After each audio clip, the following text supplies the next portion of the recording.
hadari sa gaban ka inda kake so ba mai tare ma hanya yana zuwa yayi kusa kudi mai fasaha nuru zamani shata kudi mijin mai daki duna mai kama da mutane mai tada ta aljanu sarkin gidan da ba a muzanta shi ko garin da ba a da Hausa dillalin duniya kana sasana ya hizbillahi ya zaki mai ismul azamu ya dodo mai rauhanai ya tsakar dare hada tahiya uban umbazu zaki mai sa mata him bama sannan kuma da president wanda shi kuma yake neman wato waƙar da Shata ya yi ta ƙarshe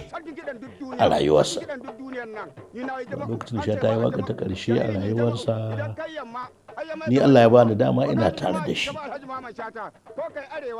Ya yi ‘yan waƙar ita ce tafi tsawo wadda aka yi a daren da aka sallami a Kagege a matsayin gwamnan soja a jihar Katsina.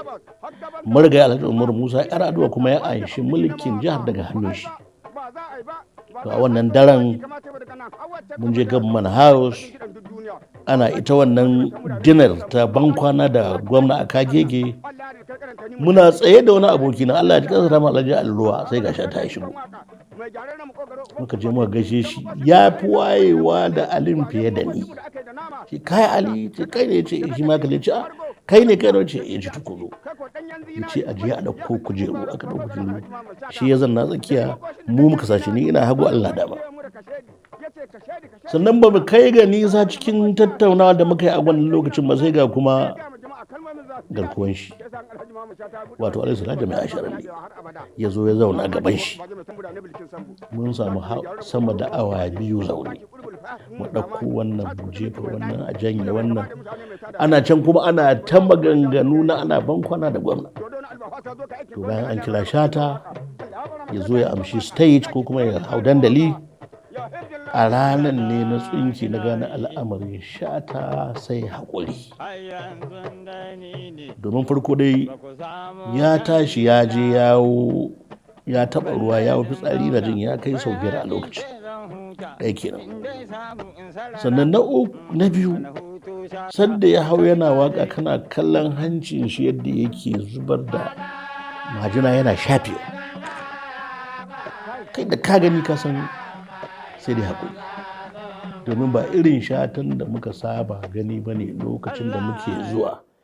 yana wasa a gidajen da yake wasa a Katsina gidan sa'i ne Nasara gidan yashi ne da duk irin waɗannan wuraren waɗanda yake zuwa ran nan sai na ga Shata kamar wani mutum daban ya yi waƙa sarkin daula wai ta tada ma kowa tsimi da hankali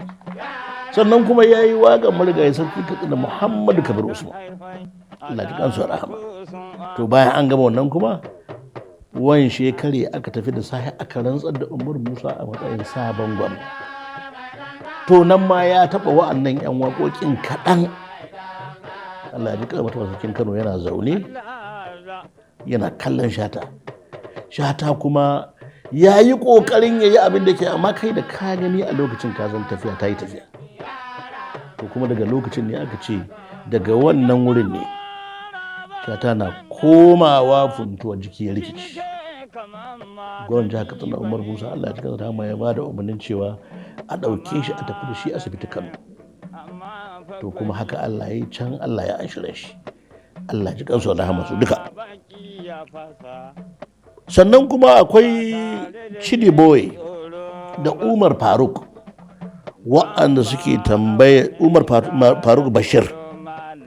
wanda suke cewa waƙar da Shata ya yi ta gagarba da ko wai da wane ne yake gani shi tambaye ko to ita gagarba dau ba mu cika son magana a kanta ba amma saboda yadda mutane suke da bukatu mutane da yawa sun yi maganar waka sannan kuma ni daga babin binciken da na gane wajibi ne jama'a su gane abin da ita wannan waƙar ta ƙunsa da abin da ya sa aka yi ta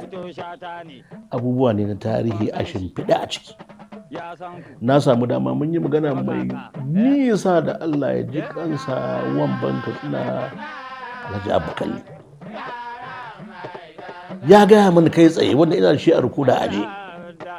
cewa waka ce ta saɓani wadda ta taso tsakanin Shata da sarkin Musawa Usman Liman, Allah ya fi kansa rahama. Ina son mutane su gane cewa mahaifin Shata sarkin fadar Usman Liman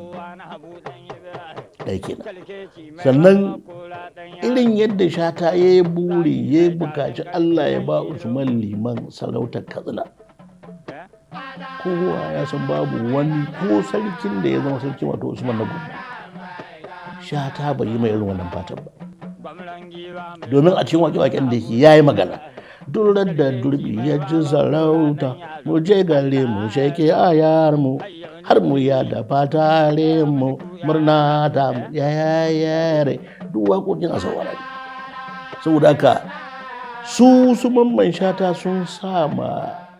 sa rai kwarai cikin iko Allah cewa Usman Liman shi zai gaji mahaifin shi Muhammad Dikko. Amma Allah da iko ne kuma Usman Liman bai gaji Dikko ba, sai Usman da Goggo ya gaje shi, abinda ya kawo waka wannan insha Allah za mu zo mu fiddo shi ba gagara ba dau za mu yi. Amma wajibi ne mutane su san menene ya kawo wannan wakar, wadda waka ce ta fallasa wadda ba a taɓa yin irin ta a tarihin adabin Hausa ba, kuma ba a taɓa yin wata waka ta abin da za mu kira zambo wata tasirin da wannan ta ba. Me yasa? Me ya kawo ta? Insha Allah za mu kalli wannan idan tafiya ta yi tafiya,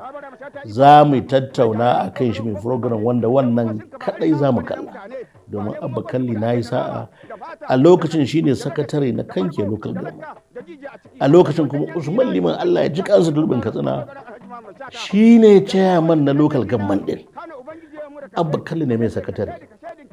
Na ɗauki sama da shekara 3 ina zariya wurin shi mai magana kan abin da ya shiga tsakanin Mamman Shata da Usman Liman yana kiyawa. Amma na gaya mai gaskiya, na ce shin yanzu daga radda aka ce ku Usman bai babu ku, wanda ku da ku gaban ku aka yi abubuwan nan, na ce shin yanzu wa zai ji abin da ya faru a duniya ku? Shikenan sai ku mutu da wannan tarihin da wannan. Sannan ne na samu ya yadda muka zauna mun yi hira ta kai ta awa 5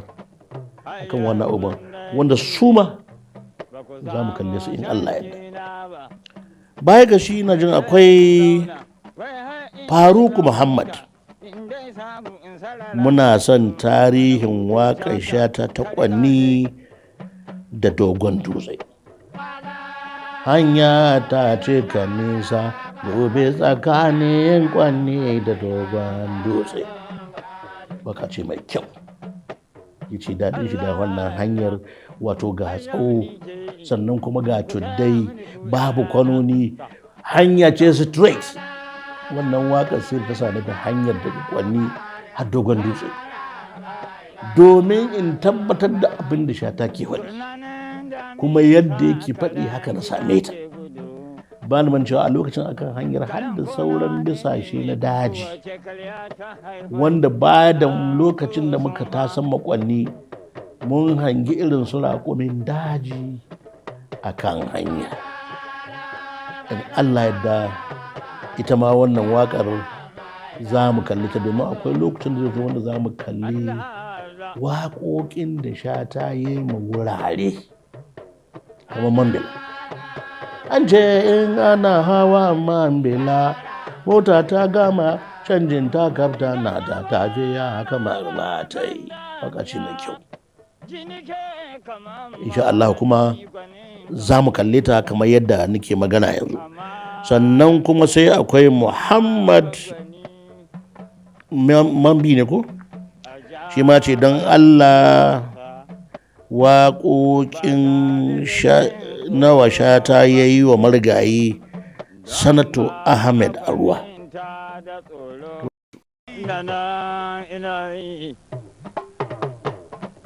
Yanzu da ni ne